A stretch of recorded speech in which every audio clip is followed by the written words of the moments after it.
Hey guys, this is 20C Productions. I know it's been forever since I made a video, in years. So this is my Let's Play video of the Testament of Sherlock Holmes. I first played this game on the Xbox 360 actually. And I used to own a physical copy of it. I think unfortunately I sold it, and I think because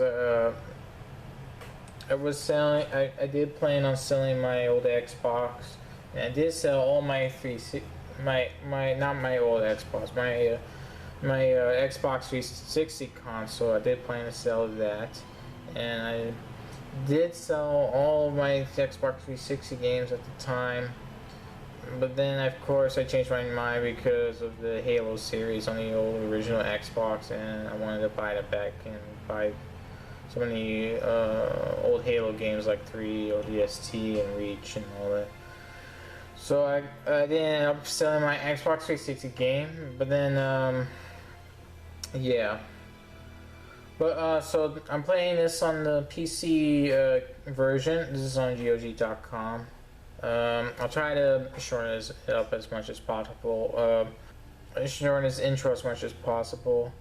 I was originally going to do a video game Let's Play series of Sherlock Holmes and the Mystery of the Mummy, because that was the first Sherlock Holmes games I ever played.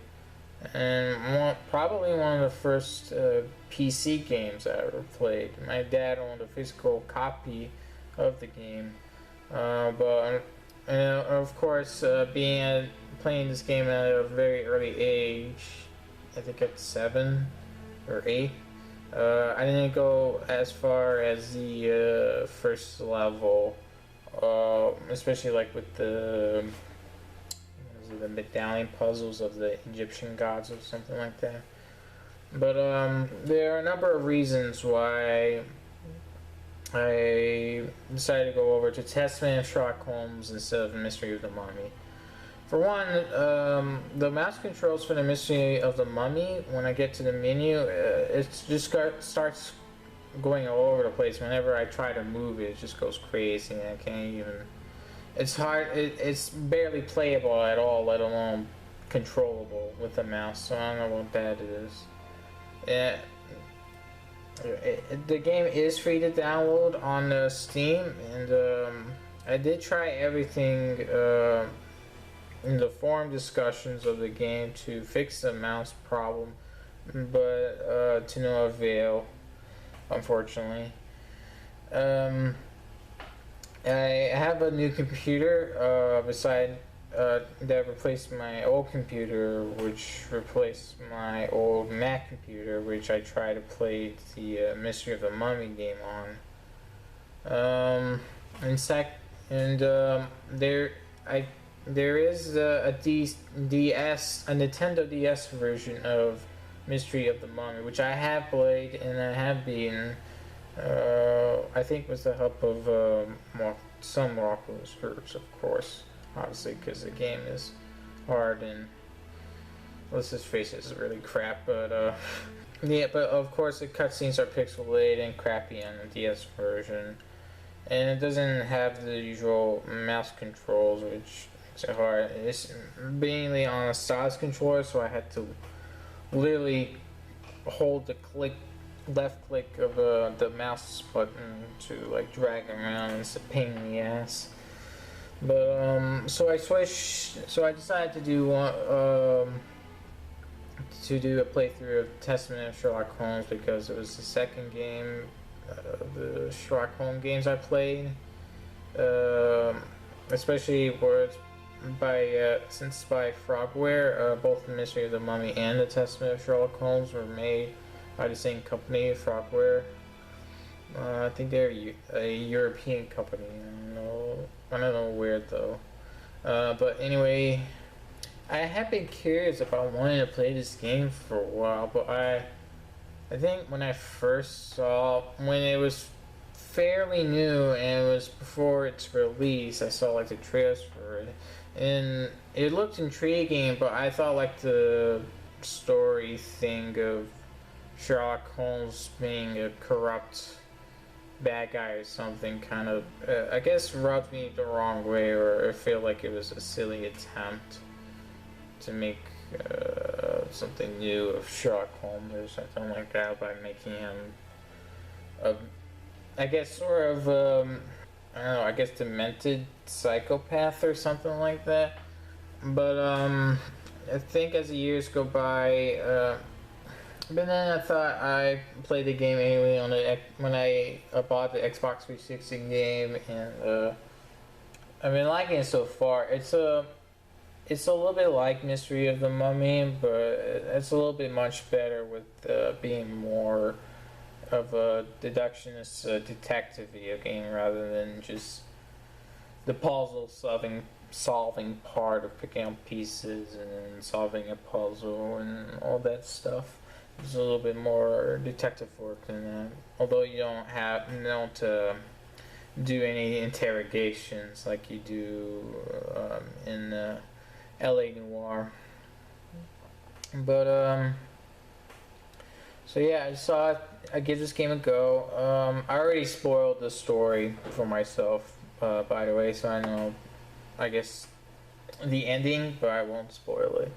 But yeah, without further ado, let's get started. The honors thing is basically a budgeted achievements section for the video game.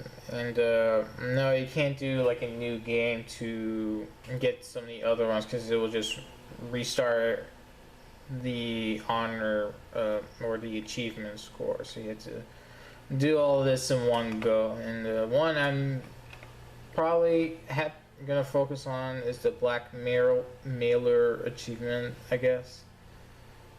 I think all these you can probably be able to get throughout as the story goes on. Let's get started.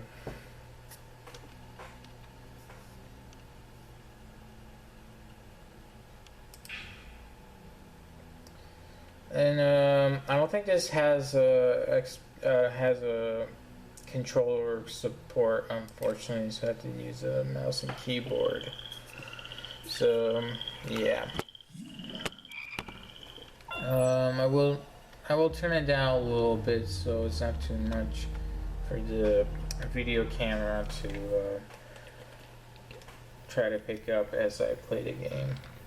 Of course, I have the desktop audio recording with the OSB recording, so it's its own separate thing. The video camera is just for my commentary audio. I don't have a mic to use, unfortunately, but this is all I have anyway for now. But I'll get a mic eventually. But don't expect a webcam anytime soon. If I do, I mean, if you guys want a webcam or want the inclusion of webcam in these Let's Play videos, I will. Yeah. I don't get the whole kid intro part. I mean, I do. Well, spoilers, but a bit of a kind of an awkward storytelling thing. Oh look, it's a book. Got the rest of my. Oh yeah, so it's very weird that they come across. Well, spoilers. They come across Dr. Watson's journal, and it goes over. And they read this stuff about murder and torture and decapitation and all that. It's like. It's gonna be traumatizing for a kid to read about that. So, yeah, whatever. It all began early one morning in 1898 when Sherlock Holmes invited me to accompany him on a visit to the Marquis of Conyngham. But I would say it tells a pretty good Sherlock Holmes story, at least in my opinion anyway. and especially like the graphics. We can now go and At least for the Marcus time that we have when they were found made some before the Very PS4, much the faster graphics than are, Inspector Baines, too.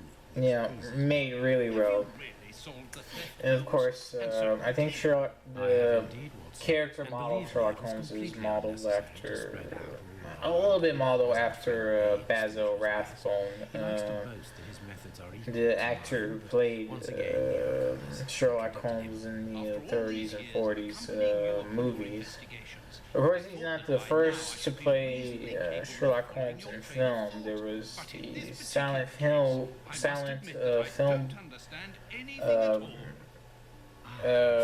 versions of Sherlock Holmes, played by an actor who was, I think he was the first to play. Yeah, he was the first to play Sherlock Holmes. If I had to guess, if there was another one before, Everyone is fast asleep. the silent film actor of any of the other They dress quickly and come running. But Sherlock the door is Holmes locked, and silent there is a films I strong know, smell of burning from within. yeah. A few seconds later, the master of the house himself, the robbed Marchioness's Of husband, course, Marquis of there is a Cunningham, stage arrives actor, and Sherlock unlocks the Holmes. door, using I don't the think that silver counts. key. It's a little A bit different fire than has started film inside the acting. room, but they have managed With to film, arrive in time in to front put of the it camera, out. not It on is at that stage. moment that the So Marquis there is a realizes silent that film the famous actor Samoan to necklace, play Sherlock which had Holmes been in safe a the glass Sherlock cabinet only a Holmes few silent hours film, earlier, has way now before disappeared. Basil Rathbone. In order to I explain, don't know if there were we any must other confirm my theory actors who before played the arrival Sherlock of Holmes Inspector before Baines. Basil Rathbone in the sound films, but yeah. All right, so I already played this game a lot recently, so I kind of know what's going on with the with each part of the segments I have to do here. This is basically a tutorial level. And so you're investigating the missing jewelry that's been stolen, but no one was there anyway, and there's no signs of a break-in or break-out or anything like that. So let's get started. So we'll just investigate this. This window was cut with a diamond. A clean, discreet piece of work. This is where the necklace was. See how tiny the hole is, and not one fingerprint on the window. Yeah, and of course you can examine it again with the green.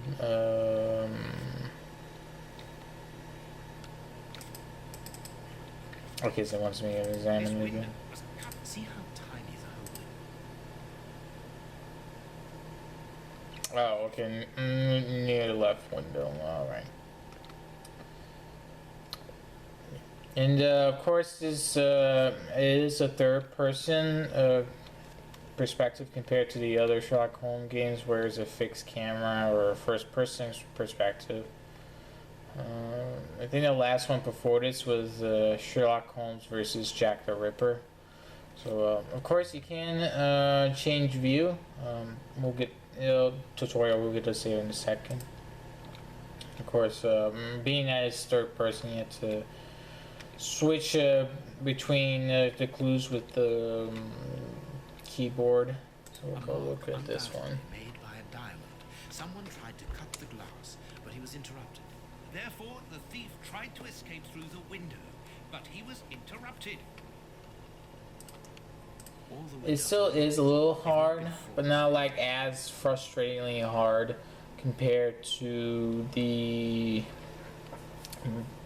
at least compared to Mystery of the Mummy anyway. I mean, it's way better than Mystery of the Mummy compared to the with its puzzles. Well, it still is a little too hard, or at least a bit frustrating at times, unfortunately. So you can use the scroll to go through the list of items, especially in use, or you can right click and it'll take you to your or to Watson's bag, whatever, and you can look through that and select it also.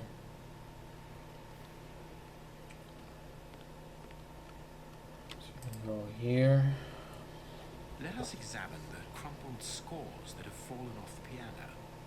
So now we're gonna examine one of them. You can see These the sooty small prints were hands. left by a tiny hand. I don't understand why these music scores are covered with soot. Turn up on my here we go. So press R or middle mouse button. Well, we'll just press R anyway. So here, first person. So same controls as third person, except with first person. First person it's not as kind of slower, a little bit intrusive as in the third person, because sometimes the third person controls can be sluggish, but with first person, it's just a basic classic point and click game. So now we press R, and here we have the fixed angle. Not as good, especially since you can't use the keyboard to move. You have to use no, click that again. You have to use a mouse to click around, which is basic for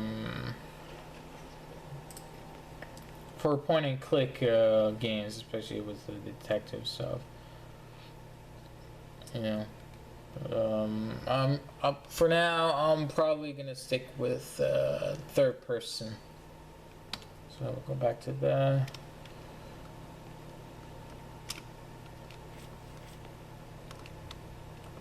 Of course, there's a Sixth Sense, but I won't be using that because I'm not that bit of a basic bitch like Batman is in the Arkham games. And of course, I do not like this feature. Obviously, I don't think anyone likes this feature. But it's like it was a button, so you don't have to use it. It's like it's like it's optional. It's like with the LA Noire, we ask it, we get use the intuition points to find all the clues or remove an answer or something like that. All that jazz. It must have fallen from Of course, the voice acting is it's very top. I would say it's very top notch. Everyone does their job like really great, especially the voice actor who played Sherlock Holmes. I think it's the same voice actor as in even though they're addressed to the Minister of Maritime Affairs. in the later previous ones after Mystery of the Mummy, like this. I think he was in the Silver Earring, The Awaken, Nemesis, or versus Arsène Lupin, versus Jack the Ripper, and of course this game and the next game after that, which is Crimes and Punishments, which I will also do a Let's Play video of that later. Let's get back to this.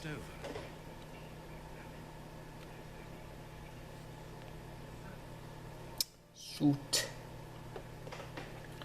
I mean, of course, I guess I'll spoil it anyway. Of course, there was a trained monkey who's trying to steal the necklace and cause all that ruckus. I mean, anyone with at least below or same average as Sherlock Holmes IQ can pick up on that. That is a small animal like a monkey that was trained to You are not going to get on your knees to examine. There is no need. It is it was trained. The servants must have trodden it while they were putting out the fire. Capable of stealing the jewel. The chest wasn't opened. The necklace wasn't in it.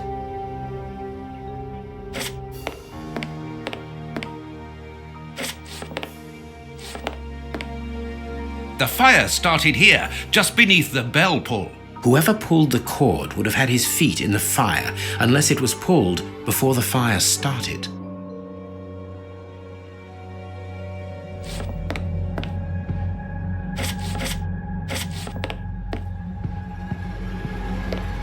All the windows are locked. They've not been forced.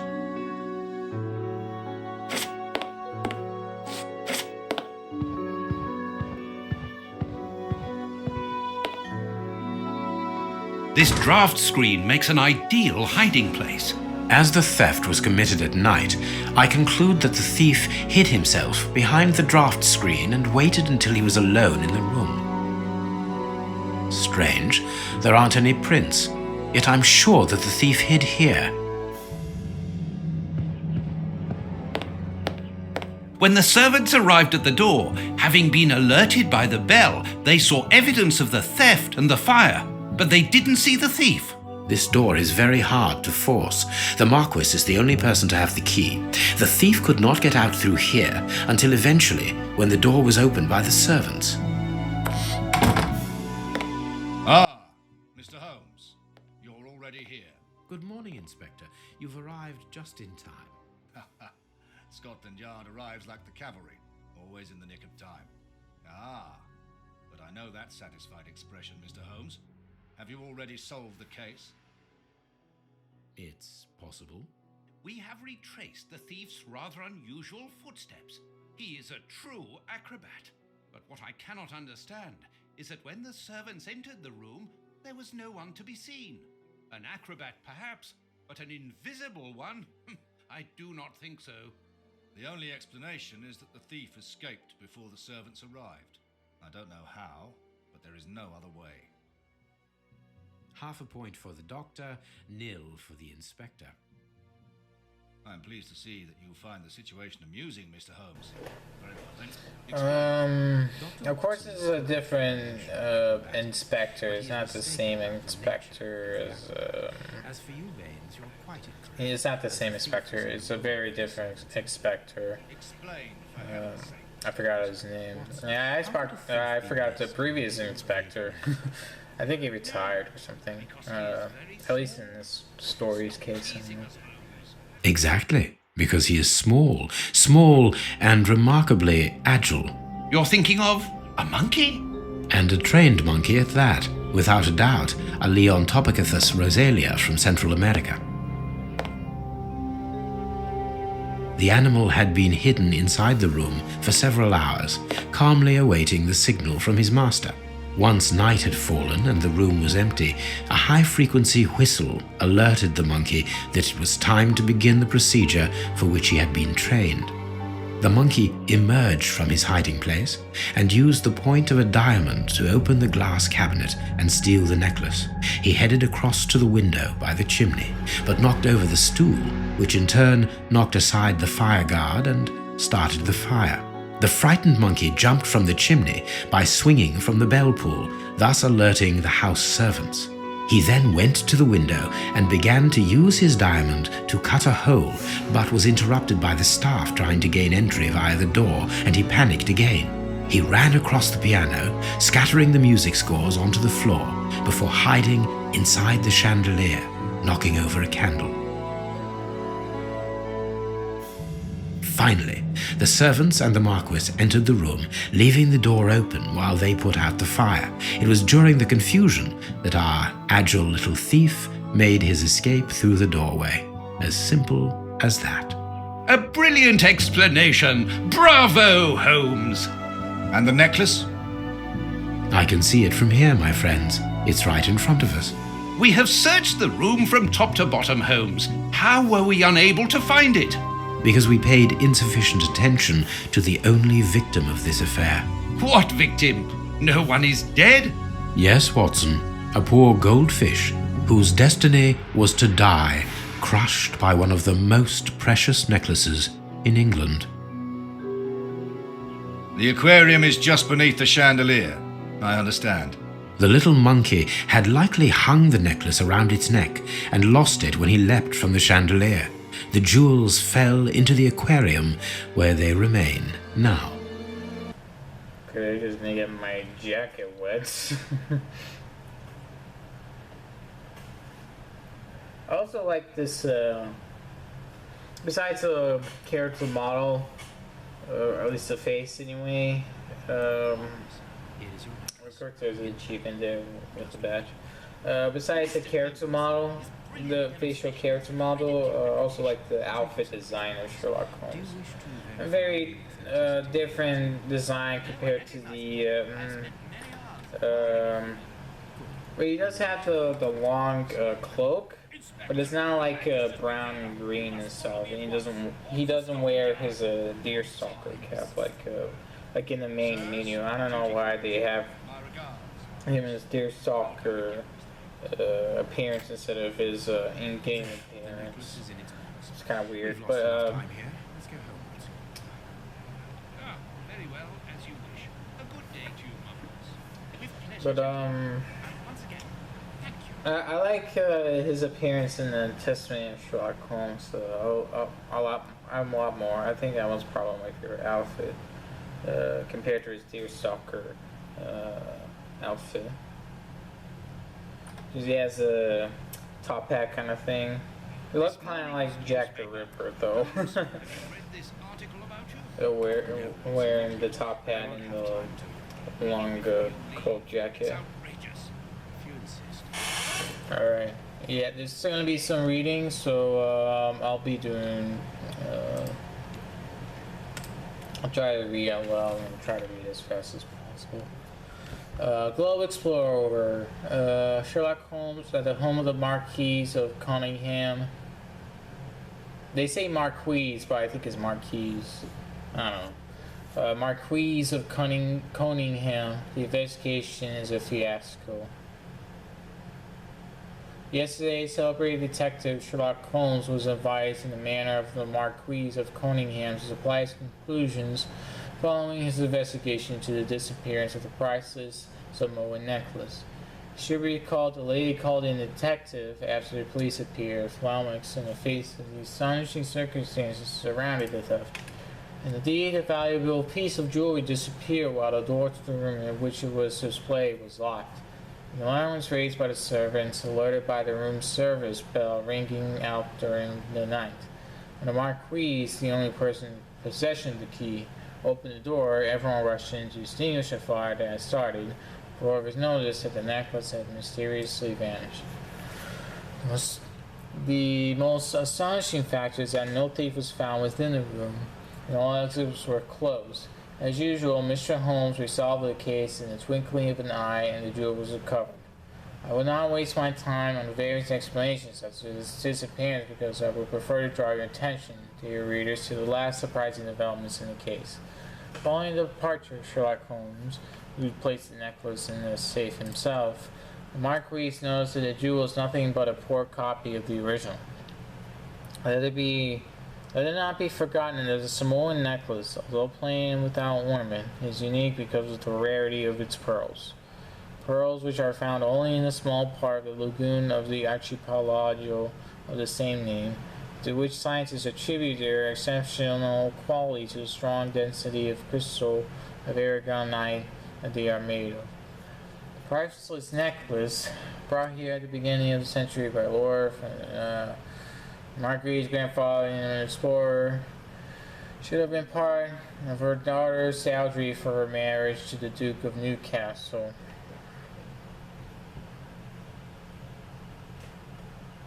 So I'm going to place a simple question.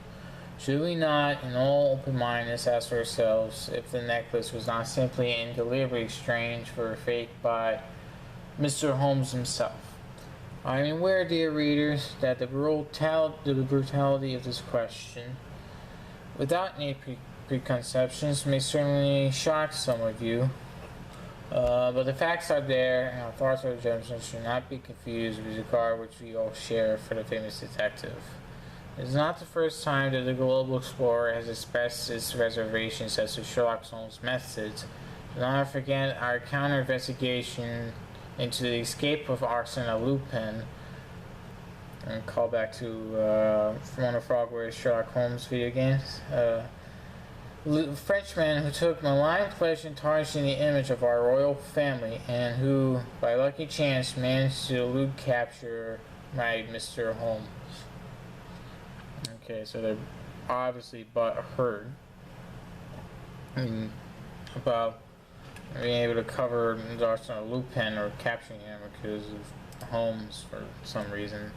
I don't know what happened in the game, but we'll probably know about it once we do a Let's Play of that later in the future. At the time, we did not hesitate to consider tacit complicity on the part of the latter. For those who are familiar with Mr. Holmes, it is quite apparent that his character traits show more of the opportunist and brilliant usurper than that of altruistic defender of the law.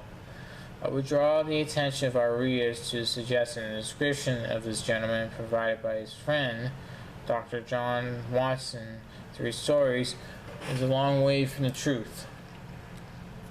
Indeed, his behavior is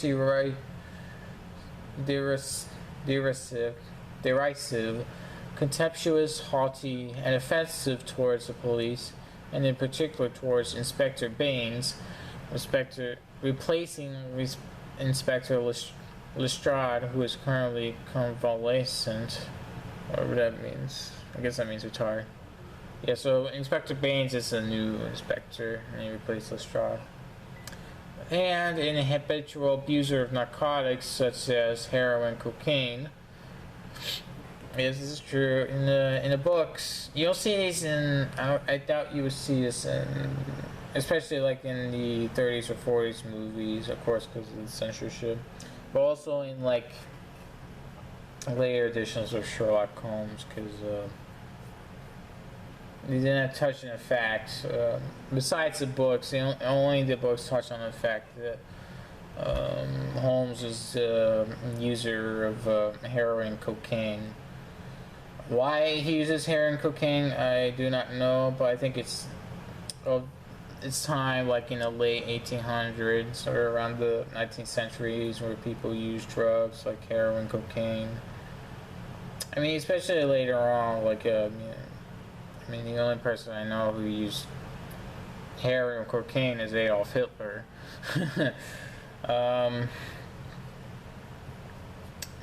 Yeah. Alright. But, yeah, I guess sure, like, need some downtime once in a while, but at least you could have done with at least just with alcohol instead of, or,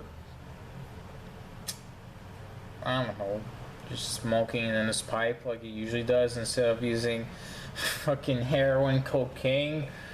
Yeah. Anyway, so they're accusing him of his drug use of heroin, cocaine, calling him basically I guess a mentally ill drug addict or something like that. This is why, dear readers, it is important to disregard Sherlock Holmes' good reputation in order to form an objective opinion and to ask the permanent questions: was the necklace that Holmes found already a fake? If that was the case, why did he not mention it, and why should he insist on placing it back with him to save himself?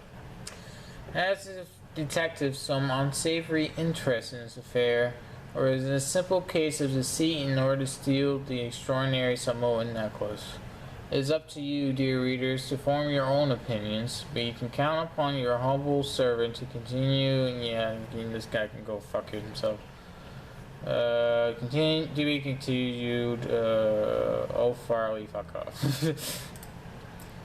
Ancestry of, here's another one, Ancestry of Prince Woodville recognized, which should be later touched upon later in the story.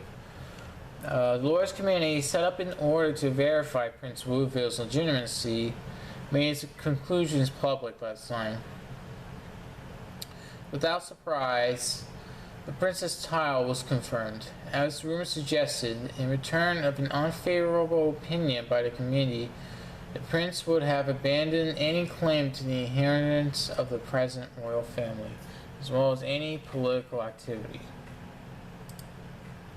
The young man, now aged 28, read history and law at Oxford with a diploma in philosophy, spent most of his childhood at France, where he acquired a considerable knowledge of the culinary arts. For those who might think this is a handicap when integrating into British high society, I remind you that he is also outstanding on a polo field and plays the bagpipes quite beautifully. Yeah, polo fields where people have, I guess it's sort of like golf clubs, and they're riding on horses and hitting the ball, whatever. But anyway, finally, we should add that lately he has become actively involved in charity work and aiding the poor. J.B. Good.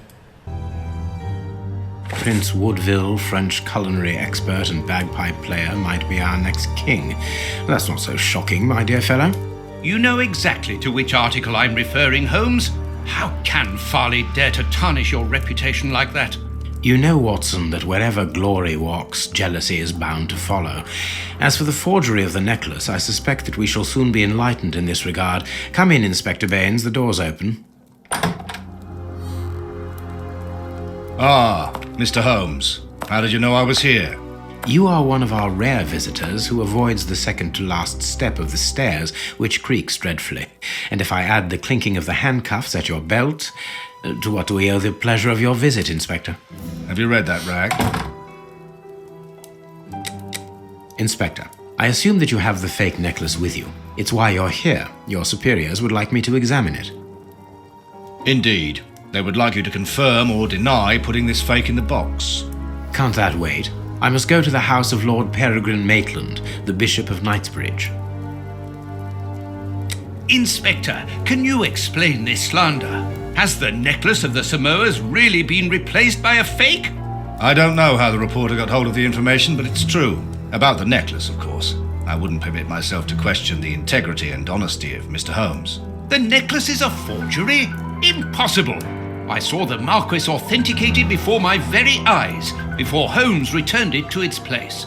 Mr. Holmes, the Marquis believes Osmond Farley's theory. I shouldn't be surprised if the reporter isn't behind all this slander about you. He's a freelancer, well known for his explosive and subjective articles. In any case, the Marquis assures us that you were the last person to have the necklace in your hands. Let's return to the Marquis's house, Holmes. I'm sure that we'll have no trouble in taking apart this theory. It is unnecessary. Such allegations collapse on their own, like one of Mrs. Hudson's soufflés. Let us leave the police to solve this problem and turn our attention to the matters in hand. Perhaps you are right, Holmes. And the Marchioness? She is beside herself. Without the necklace, her marriage is compromised.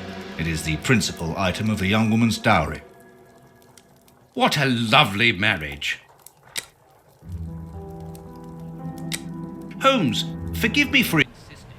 I don't understand why they have this dialogue box for essentially just regular dialogue. They just have regular dialogue, not have the optional dialogue box for these segments. Alright, so now we're gonna examine the... Oh, sorry. Here we go. Now we can examine it. See, so if the image enlarges, you know that you selected it. So, alright, some obvious stuff out here. These 3 pearls are of poor quality. I don't understand why, the need to rotate.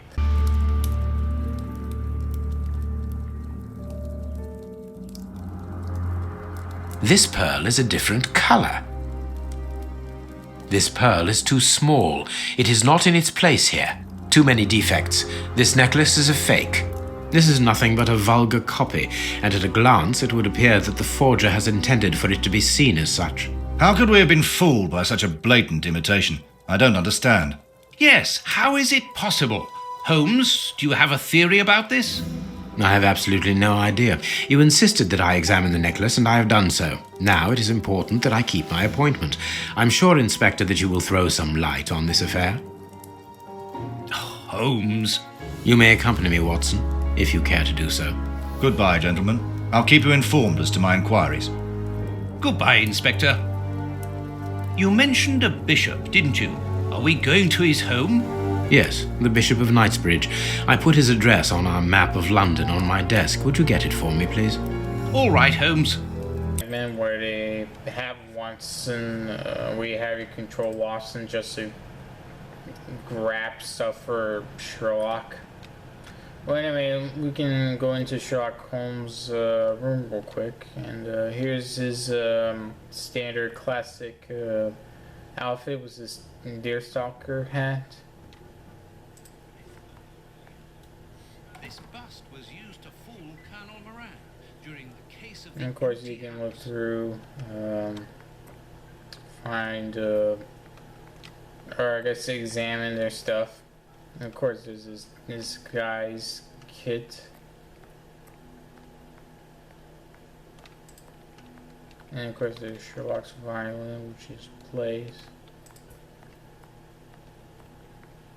I guess that's only one thing to examine.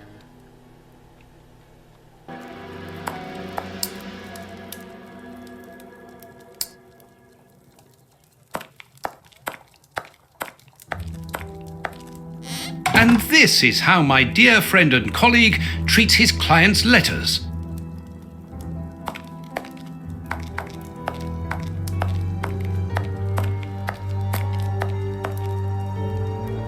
Hospitals and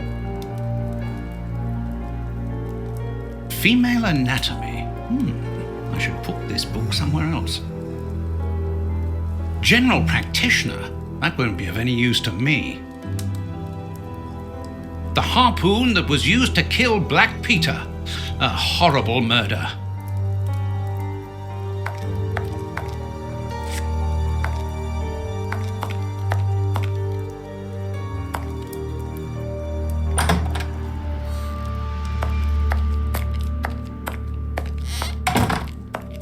Here is where I write my stories about Holmes's cases.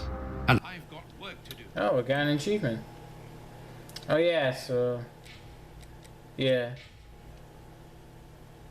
Found all the lines from my past adventures. Okay, cool. Yep, there's definitely achievements on there. And just some basic achievements that you'll gain that are part of the story, with the exception of I guess the left part anyway, especially the blackmailer part. And, I got the home button, which is cool. Oh yeah, this is a save feature. I wonder if I can turn off the auto save, because I'm trying to turn off the auto save so I can just regularly default to save anyway, but it doesn't let me, unfortunately. So I'll just delete that. I know it's not a good idea to delete the autosaves, but I mean, you're limited to 4 saves anyway, so and there's no like sense of progress where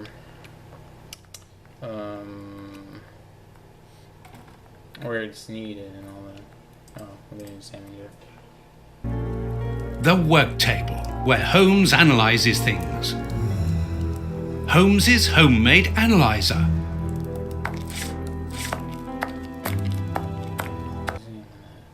I guess a little later in the game you can.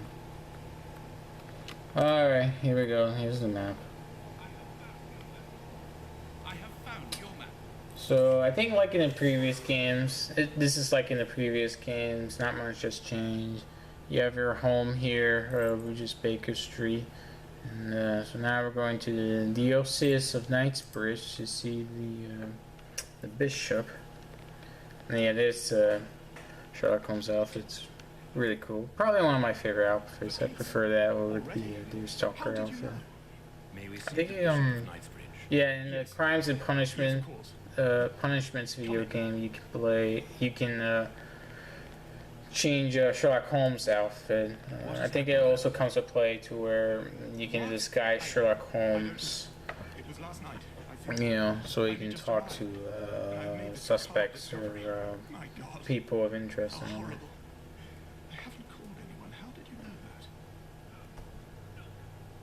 Holmes, look! The bishop, appallingly mutilated. How dreadful. Mutilated and killed. He was such a good man. How could anyone be so brutal? Look at him. He's barely recognizable now. How could any of God's children be responsible for that? They were evidently unworthy children, Reverend. Now do please try to calm yourself and focus, because we will need your assistance. Do you have any idea as to the motive behind this? I haven't had time to do an inventory, but nothing appears to have been stolen. And anyway, His Excellency didn't own anything of great value. I don't know what else I can tell you. Note this down, please, Doctor. I don't know like there's a bit of a flop. Like, why was Sherlock Holmes just straight up? I feel like if I were, well, I wouldn't. Well, I'm not Sherlock Holmes anyway. But I feel like Sherlock Holmes, he wouldn't just. He would just play this along as it goes. He wouldn't just flop up and say outright who they really are anyway, or flop up like that and reveal who they really are and that they aren't the police. I feel like it would have been better if they just played out until they get all the answers they need, and then Watson, are you taking notes? This affair that's a little bit of a mistake. I feel like it's a little bit out of place for Sherlock. I think Sherlock would be a little bit smarter than that to just play it out and not flop up by accident like that. But I guess that's probably the cocaine or heroin getting in his head anyway. People like that can do mistakes sometimes. Well, anyway.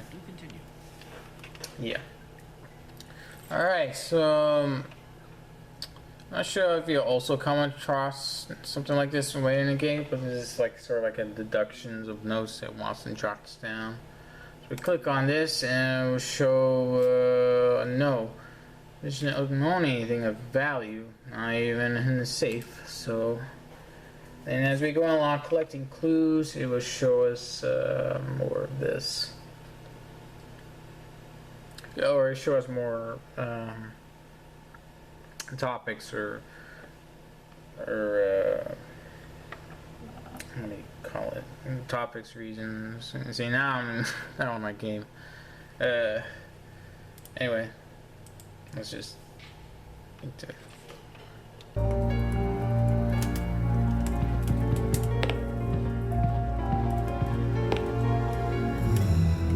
Watch where you're putting your feet, Watson. Have you noticed these prints upon the ground? Well, yes, those muddy marks. See here, Watson. Footprints can often provide more vital information than the very best of informants. Yes, if you know how to make them talk, that is. It's child's play, Watson. We will begin by excluding the contaminating prints, which are yours and mine from where we came in, and those of our dear Reverend who was so impatient to call the police.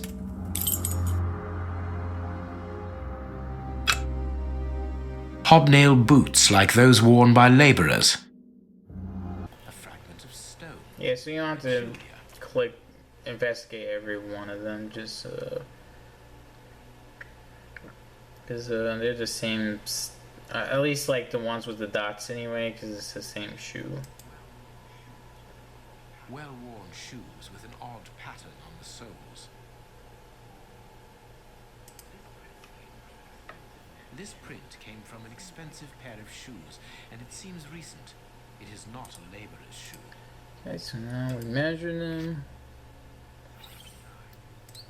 Size 9. Size 9.5. Size 9.5. Size 9. Size 9. Size 9. Okay, so there were 3 people. Perfect. We now know that there were 3. And one left the room wearing different shoes. Strange but true. One of the crooks was wearing a different pair of shoes when he left here. Therefore, we have 3 men who came in and left again, but one of them was wearing a different pair of shoes from the ones which he came in with. So, all we have to do is look for a workman who likes Italian shoes. Alright, well, why don't we just examine this so you guys don't feel confused or out of place when we examine the clues. What a strange smell. Chemical components, I think. This stove is filled to overflowing. So let's just examine the body and then we'll get to the clues. Shoes. A finger. Apparently it doesn't belong to a Bishop of Knightsbridge. How dreadful. I think that's the same line we used. A piece of rope that was used to tie up that poor man. His feet have been burned. My first impression is that he wears a size 9 shoe. You? But what does it matter, Holmes?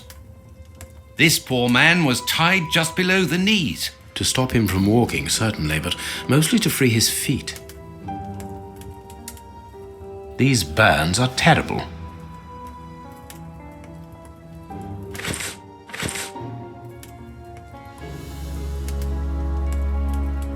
His stomach is covered in scratches. Quite evidently, they weren't made recently. So, these wounds... Yes, a self-flagellation belt.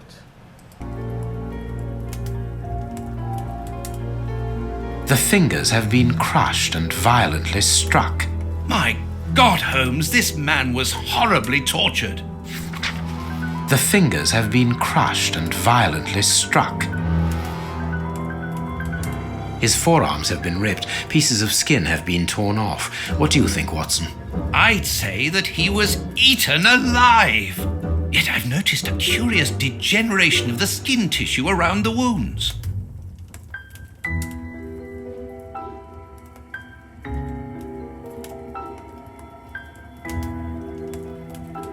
His chest has been lacerated, I would say, with a very sharp and fine blade.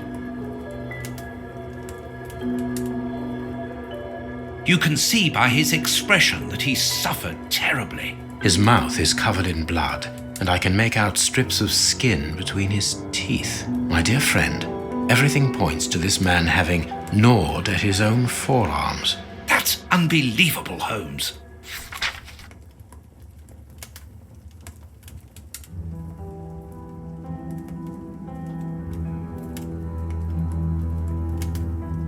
Something is missing here.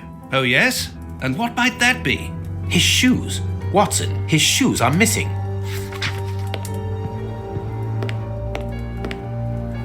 A broken bottle of whiskey. However, the Bishop of Knightsbridge was known for his sobriety. There is blood on this paperweight. This paperweight was used to crush the victim's fingers. A bottle of whiskey. I can make out fingerprints stained with blood and dirt. It would seem that the brutes who tortured the bishop to death were intoxicated with alcohol.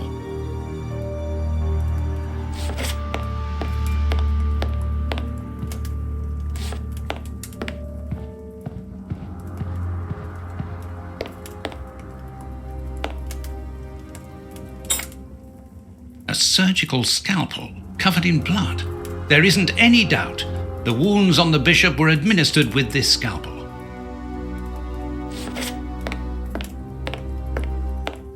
This door has not been forced. Where does it lead, Reverend? To His Excellency's room.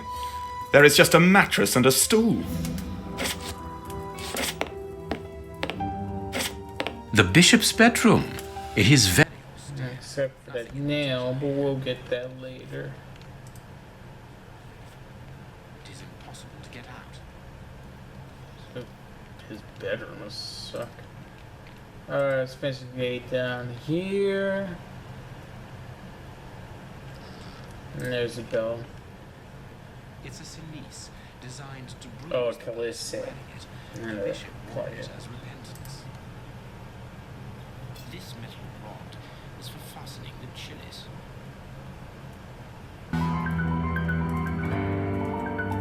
A whip? No, it is a discipline for self-flagellation.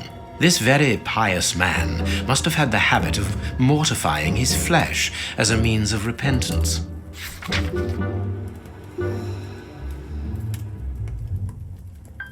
The picture of Peregrine Maitland, commander of the infantry brigade of Her Majesty's Guards at Waterloo. The Bishop of Knightsbridge has the same name as his ancestor, an illustrious family.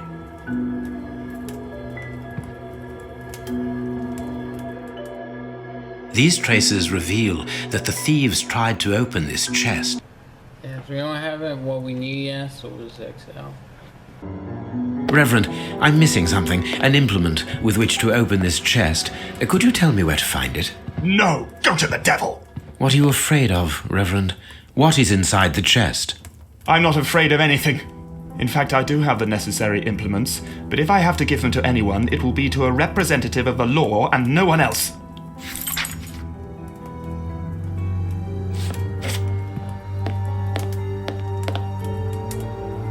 Closed. The veranda door hasn't been forced. Strange. Reverend, might I have the key? No! You have no authority here. Let me call the police. Perhaps we should listen to him, Holmes. Perhaps you should let me get on with this, Watson. Alright, now we can go to the deduction board. Shoes. One murders left in different shoes. Bishop's shoes are missing. Murders left wearing Bishop's shoes. Say the murderers are poor. Veranda was searched.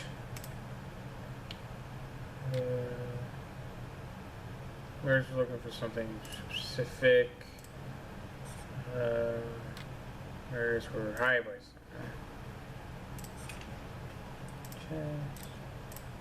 Murders were lying to open the safe. Victim was savagely tortured. Bishop was mortifying himself. He was used to pain, so resisted torture. The Bishop's murderers didn't get what they wanted. Perfect. It is evident that the Bishop of Knightsbridge's killers were after something specific, and that they did not find it. Reverend, I shall ask you one more time. Open the chest. The item they were seeking must still be inside. It is unlikely that they will let this matter rest. They will most certainly return to finish what they started. And I'm telling you once more, the chest is locked and shall remain so. Very well. We have reached an impasse. You are a stubborn man, Reverend. Watson, accompany our friend to the police station and return with Inspector Baines. Baines and no one else. I shall wait for you here. Go. Alone at last. Now I can continue my investigation.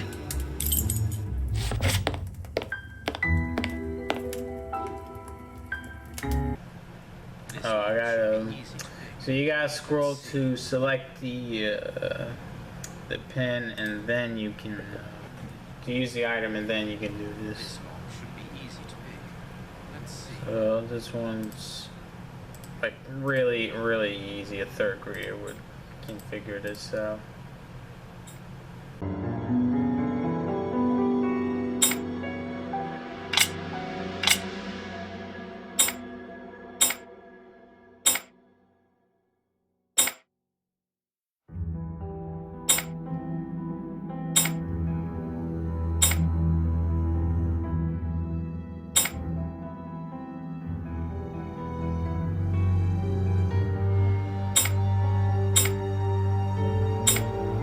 There we are. It is simplicity itself. There isn't anything much in this room. It must be used as a reading or meditation room. Alright, I'm gonna stop the recording right here. I'm gonna save.